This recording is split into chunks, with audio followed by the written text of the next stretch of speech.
Muy buenas noches y feliz año. Hoy vamos a hablar de qué esperar este 2025 para la economía mexicana. Cuáles son los pronósticos, cuáles son los riesgos, cuáles son las oportunidades. Y con ese fin hemos invitado, o he invitado, porque Federico no nos puede acompañar hoy, he invitado a Luis Miguel González. Luis Miguel, bienvenido. Es un placer estar aquí. Feliz año. Gracias igualmente.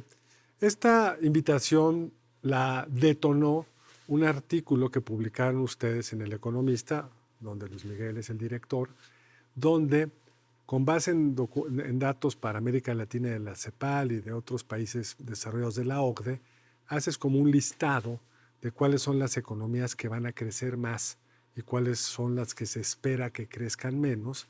Y hasta arriba está en República Dominicana, no está en el cuadro que sacas, pero ya que ves la nota ahí está, hasta arriba está en tu cuadro Argentina, y hasta abajo está México, y solo están por debajo de México Haití y Cuba. Es decir, para una economía tan grande como la mexicana, esperar crecer un poquito más de 1% en un contexto donde todavía hay optimismo respecto a lo que va a crecer en la economía mundial, es decir, no han todavía incorporado la variable Trump en estos pronósticos. Pronosticar sabemos que es muy difícil, pero sí me pareció que tenemos que tratar de explicar por qué. Y ese es el fin de este programa. Tenemos la fuente de esa tabla es la CEPAL, Comisión Económica para América Latina. Es, yo diría, un organismo que en términos generales no es sospechoso de un sesgo ideológico contra el gobierno de Claudia Sheinbaum o contra la 4T. De hecho, la exdirectora de la CEPAL es la secretaria del Medio Ambiente. Alicia Bárcena. Lo digo porque es importante ahora que estamos en esto de... Polarización permanente. ¿Quién dice? Pues lo primero es la fuente de la CEPAL. Hay que decir, los datos de la CEPAL son consistentes con la mayoría de pronósticos sobre economía mexicana. Tenemos en un extremo el más optimista, que es la propia Secretaría de Hacienda, que insiste en que vamos a crecer más de 2%, y abajo el menos optimista, yo diría el más pesimista por lo pronto, es Citigroup con 0.2. Entre esos dos, 2.3, 0.2, la mayoría están situados alrededor del 1%. Entonces, ¿qué es lo excepcional del cuadro que nos presenta la CEPAL? Que nos compara con otros países. El año no va a ser una maravilla, pero otros países van a crecer mucho más que México. El caso de Argentina vale la pena destacarlo porque fue tan malo el crecimiento en 2024, en parte por la terapia de shock de Milei, que se espera un rebote. Hay muchas cosas que están empezando a funcionar, en particular el plan antiinflacionario.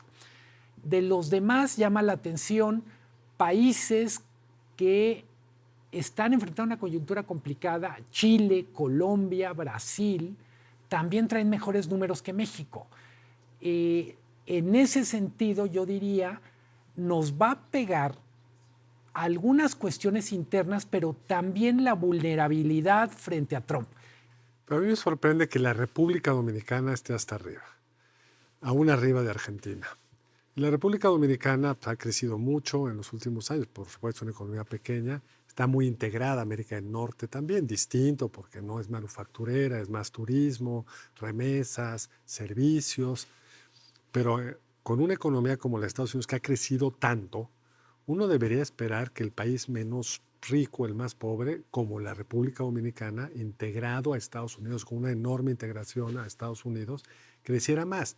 Y ya el año pasado es muy interesante que con un déficit público que todavía no sabemos muy bien cómo va a cerrar, pero alrededor de 6 puntos del PIB, hayamos crecido tan poco. Entonces, ¿cómo explicas que, pues en principio, lo que gastas tendría que por lo menos impulsar la economía por cada peso que gastas, un peso de crecimiento económico? Entonces, digamos, no se puede actuar así en automático, pero un déficit del 6%, ¿te lo imaginas, salvo en guerras y problemas de otro tipo, pues con un crecimiento sólido? Y tampoco. Totalmente. De Dominicana, vamos a decir, el turismo le está generando muchísimo crecimiento y lo dejamos ahí. Caso de México. 2024 fue un año muy interesante en todos los sentidos. Yo diría lo político está sobreanalizado y lo económico creo que no le hemos puesto la lupa, el microscopio o el telescopio, según corresponda. Usa los dos. Para entender, o sea, ¿qué pasó? La primera pregunta que de verdad hay que tenernos un poco con un déficit de 6 puntos del PIB, que son 2 billones de pesos. La economía prácticamente no creció. Hay muchas hipótesis, yo diría la primera, y no se necesita más que el primer curso de economía de cualquier universidad, es casi cualquiera. Si 6 puntos del PIB te generan un déficit de 6 puntos del PIB te generan 1% de crecimiento, es que el gasto público fue muy improductivo. No hay... Hay un concepto ahí en macro base que es el multiplicador del gasto. Digamos, la inversión privada en general tiene un multiplicador de 2 o 3, es decir, va a tener un impacto en el PIB mayor a 1. El multiplicador del gasto público suele ser un poquito abajo de 1, porque hay una parte que no necesariamente genera crecimiento inmediato. La educación pues, genera crecimiento en 20 años, pero no en este momento. Pero cuando tienes un déficit de ese tamaño, sí imaginarías que con un multiplicador de 0.8 o 1, pues tendrías un crecimiento pues, de 3 o 4. Entonces, ¿el multiplicador anda en qué? Abajo de, que sería como 0.16. Pero son cuentas de paletero. Al final, creo que uno de los temas que nos pasó en 2024 es esto. Luego, hay que decir, a lo largo de 2024 perdió fuerza la narrativa del nearshoring. El primer trimestre, yo diría, era tan fuerte la inercia de lo del nearshoring que explicaba todo. Decías, no solo vamos a crecer este año, sino vamos a crecer los próximos años, vamos a tener tanto desarrollo regional. Una oportunidad histórica. Y si usáramos esos contadores de palabras de Google, diríamos cómo la palabra nearshoring fue achicándose en la conversación y empezamos a hablar de incertidumbre. ¿Cómo pasamos del optimismo con el nearshoring a la incertidumbre? Yo diría el momento más relevante de este auge del optimismo está en abril con el tipo de cambio del peso en 16.24. ¿Qué quiere decir un tipo de cambio tan sobrevalorado? Que estaba entrando mucho dinero a México, eran las remesas, es el turismo, las exportaciones, pero también inversión en cartera. Luego viene, yo diría, el segundo semestre del año. Tenemos todos los inversionistas importantes daban por descontado el triunfo de Sheinbaum, pero todos estaban asumiendo un Congreso dividido. O por lo menos sin mayoría constitucional. De tal manera que lo que íbamos a tener es mucho más diálogo, mucho más, un ejecutivo mucho más obligado a negociar algunos temas, y el no tener mayoría constitucional significaría que este plan C de López Obrador, las 20 reformas, incluida la reforma judicial, no iba a ocurrir.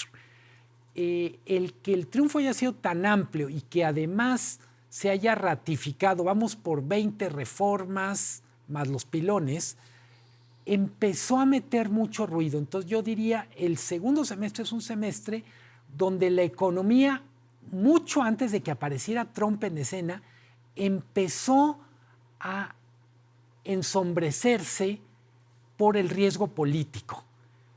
Cómo la política podía contaminar algunos temas económicos. Estamos hablando no solo de la reforma del Poder Judicial, estamos hablando de reformas en el sector minero, reformas, por ejemplo, en el uso del agua. La reforma energética. Reforma energética. Podríamos decir, cada una de las reformas tiene una razón de ser, no son totalmente negativas, pero el conjunto de las reformas, la manera en que fueron procesadas, empezó a generar incertidumbre en la economía. Ojo, quien quiera buscar pruebas de esta incertidumbre en la economía en la declaración de los organismos empresariales va a perder el tiempo. Tuvimos un diálogo entre los principales organismos empresariales y López Obrador al final, o Claudia Sheinbaum arrancando, yo diría, no solo civilizado, sino... Hasta cercano. Tú dirías, hombre, están todos de acuerdo con la agenda legislativa. Sí, nadie quiere meterse. Cuando vieron tanto poder, decidieron, no lo podemos frenar, ¿para qué lo criticamos? Así es como yo leo esa... Sí, entonces los aplausos y elogios en público contrastan con el comportamiento de algunas variables como inversión. Entonces, tú dirías que la razón fundamental de este cambio de tendencia, que bien dice, se fue observando a lo largo del año pasado y que arranca este año con pronósticos también crecientemente malos, tiene que ver con la incertidumbre primero de las reformas y luego de Trump. Sí. Pero yo quisiera ir un poco atrás, porque antes de esas incertidumbres, México estaba creciendo poco. O sea, había un gobierno con un programa bastante claro, fiscalmente responsable, que negoció bien AMLO el primer encontronazo en el 19 con Trump, con un nuevo tratado que estaba funcionando bien, que le daba aire hacia adelante en el tema de la incertidumbre, y no creció la economía, con una economía en Estados Unidos en un crecimiento histórico. ¿Por qué? Si lo vemos, tenemos la pandemia. Sí, pero si lo comparas con Colombia, con Chile, con Brasil, que también tuvieron pandemia, con Estados Unidos, que también tuvo pandemia, con el que tú quieras, pues es muy claro. Primero, la economía se frena en el 19, se colapsa en el 20 y luego con muchas dificultades empieza a salir. Pero parecería en esa gráfica que estás dibujando que 2023 empezaba a generar más crecimiento, un crecimiento mediocre. Pero superior al programa, al pronosticado. El mejor año en términos de crecimiento fue el 23 y se esperaba que 2024 mantuviera o incluso pudiera superar por el efecto nearshoring. Yo te voy a dar una explicación, a ver si te gusta. Es un gobierno que fue responsable macroeconómicamente, o fue el del López Obrador, siempre con mucho recelo de la inversión privada, con cambios regulatorios de todos tipos, salario, outsourcing, algunos muy correctos, pero hechos a una velocidad muy difícil de procesar, y que pues, cercenó ciertos sectores. La inversión privada en energía se colapsó porque no se permitía. La restricción energética en algunas ciudades del norte alentó las oportunidades del nearshoring. La inseguridad, que no es nada más el número de muertos, que es el indicador que normalmente usamos, sino la expansión del crimen organizado, fue poniendo impuestos, que esos son los derechos de piso a ciertos sectores, fue saliendo de ciertos sectores, se fue deteriorando la economía rural, digamos, y la inversión pública del gobierno, sus obras insignias, pues son de rentabilidad cero y de valor social cero, porque la refinería Dos Bocas no genera valor, no solo porque no está funcionando, sino aún cuando funcione, lo más probable es que pierda dinero, operativamente hablando.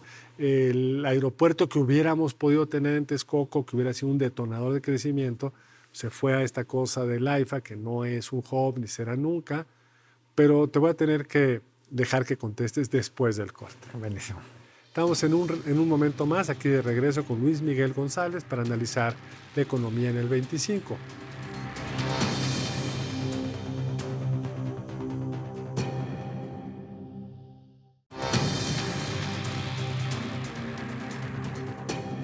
Aquí de regreso con Luis Miguel González, hice algunas reflexiones sobre por qué la economía mexicana no creció como quizá hubiera podido en el sexenio anterior. Haces una muy buena lista. Yo solo matizaría, la economía mexicana es muy compleja y tenemos, por ejemplo, si hiciéramos la división regional o por sectores, diríamos, hay sectores que crecieron mucho. Sí. Por ejemplo, una de las noticias del sexenio pasado es México se vuelve el principal exportador a Estados Unidos, desplaza a China y Canadá. Lo que nos dice es sectores exportadores crecieron mucho. Pero aún con ese cuento yo tengo algunas diferencias. Si tú ves la gráfica de importaciones de Estados Unidos que vienen de México, pues tiene una pendientista así desde hace 10 años. Subimos 1.5 puntos porcentuales de 15 a 16,5 más o menos. Es muy marginal. Lo que es claro es que China se colapsa y por eso pasamos a ser el primero. Y lo que vemos abajo es que algunos chiquititos, Vietnam, ganó el mismo porcentaje de mercado que nosotros, empezando de la nada. Absolutamente. Entonces, ni eso aprovechamos bien.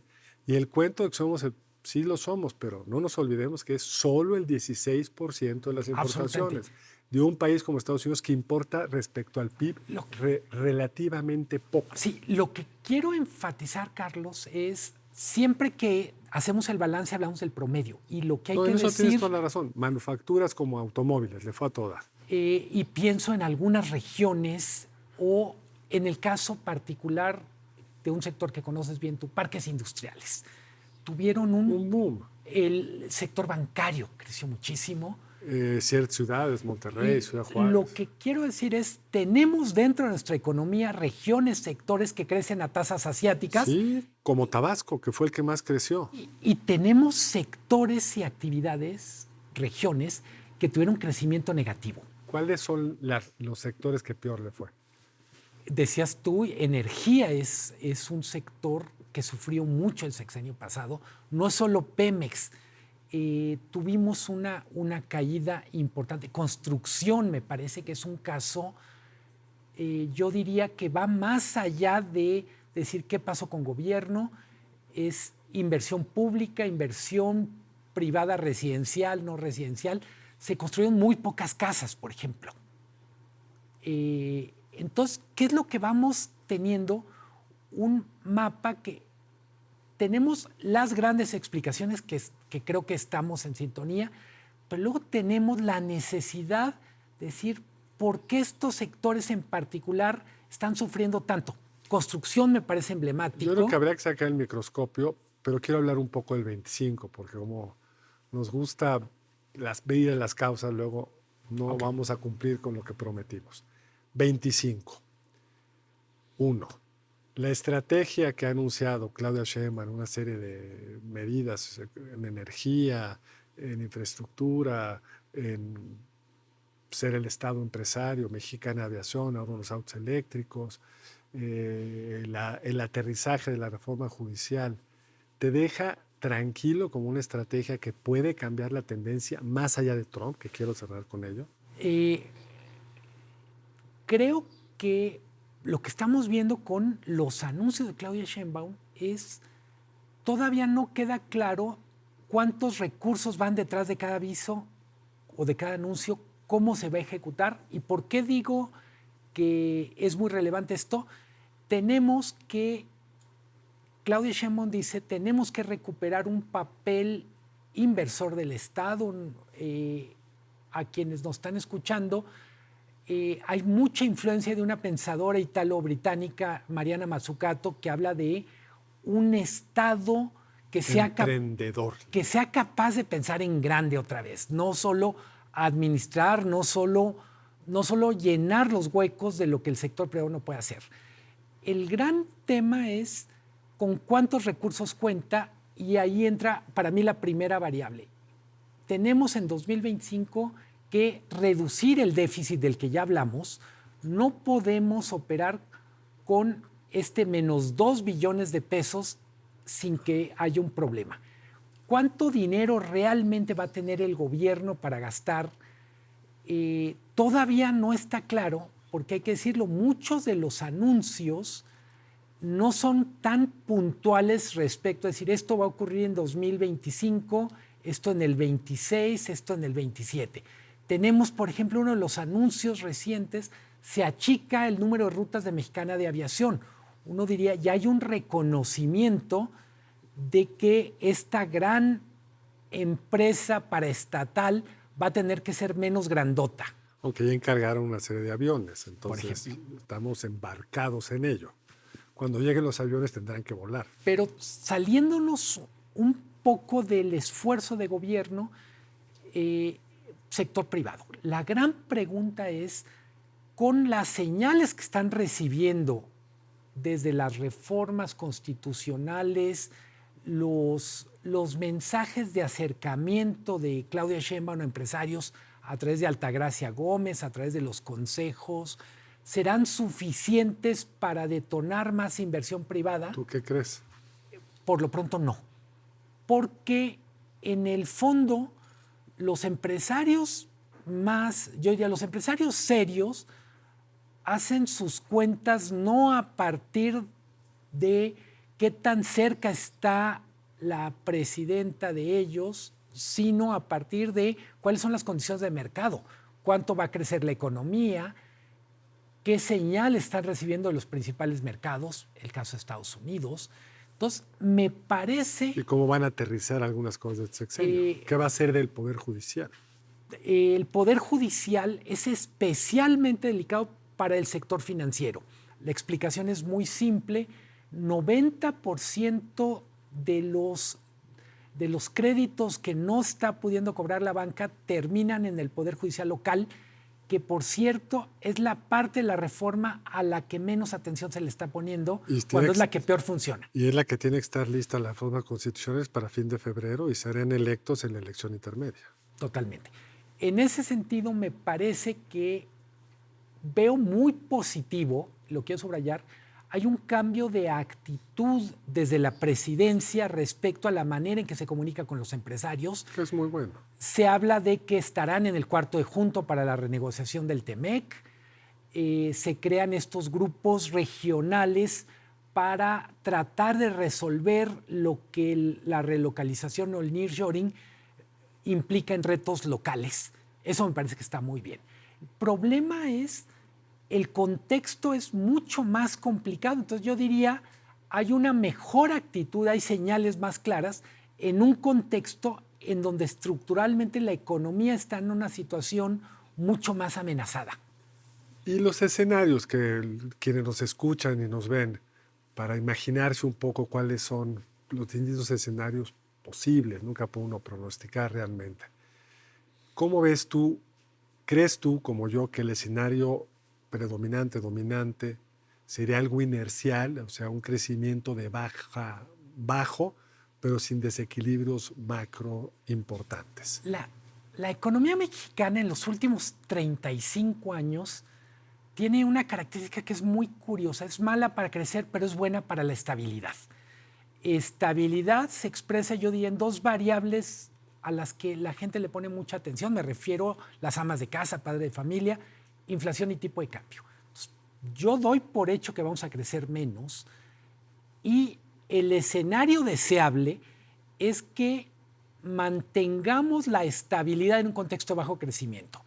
El escenario más riesgoso es que tengamos bajo crecimiento con mucha inestabilidad, quiero decir, inflación fuera de control, tipo de cambio. O sea, porque no logren ajustar en lo macro y entonces se te empiezan a contaminar las dos cosas. Cuando dice ajustar la macro, el gran tema es, ¿podremos como país bajar el déficit público sin que se desordene la economía? El reto de bajar el déficit público es, sabemos que un gran déficit no generó crecimiento, pero probablemente un bajón fuerte pueda generar recesión. Y por supuesto, la otra pregunta es en los escenarios no inerciales, el más evidente es Trump, si cumpliera, pues aunque no sea completamente, sus dos grandes amenazas, que son voy a deportar millones y segundo, voy a poner aranceles y vamos a ver si seguimos dentro de una integración comercial. En ese contexto, si el 20 de enero Trump manda señales de que va a ser mucho más disruptivo en estos dos temas de lo que fue en su primer mandato, ¿qué le pasaría a la economía mexicana? Es bien interesante. Tuvimos el 6 de enero, lunes 6 de enero en la mañana, un pequeño laboratorio. Washington Post publica una filtración que dice no viene tan bravo el plan de los aranceles de Trump. Inmediatamente se revaloró el tipo de cambio, 20 centavos. ¿En serio? 20 centavos frente al rumor de que los aranceles no iban a ser la versión más radical, que solo iban a estar enfocados a productos críticos o a naciones con las que hay muchos problemas. Después Trump desmiente, no totalmente, pero eso vuelve a mover el tipo. ¿Se regresa el tipo? No alcanza, digamos, se regresa un poco, pero te da una idea. Dependiendo de qué tan bravos vengan los aranceles, vamos a tener Imaginémonos que viene bravo. Escenario 1. En ese escenario vamos a tener volatilidad del tipo de cambio. 1. Vamos a tener mucha presión. Por un momento hay que entrar a la economía real. Me imagino a alguien que es el director de una planta en Tijuana, en Ciudad Juárez, en Monterrey, en León, Guanajuato, en Guadalajara, y dice, justo ahora, con un arancel, perdí 20% de competitividad frente a un productor de mi misma empresa que está en Alabama, está en California. Vamos a ver un esfuerzo de eficiencia en la economía mexicana que en algunos casos va a funcionar y otros no, pero yo diría que en términos generales le quita competitividad a la economía mexicana. Y en ese sentido, esperarías, es bien difícil, pero así de regla de dedo, ¿un crecimiento de cuánto?